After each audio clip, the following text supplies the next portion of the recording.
கேட்டதுண்டு. சின்னஞ்சிறு வயது முதல் எனக்கொரு மனைவியுண்டு. கோபம் கொள்ள வேண்டாம் அம்மா, தாங்கிக் கொள்ள வேண்டும் அம்மா.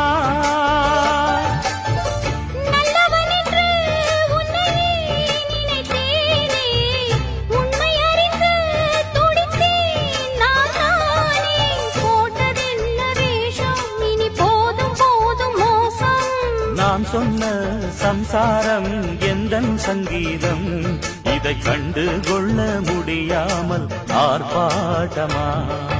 தண்ணீரிலே முகம் பார்க்கும் ஆகாயமே, நல்ல பன்னீரிலே நீராடும் பூந்தோட்டமே. இன்னார்க்கு இன்னார்தான் சாமி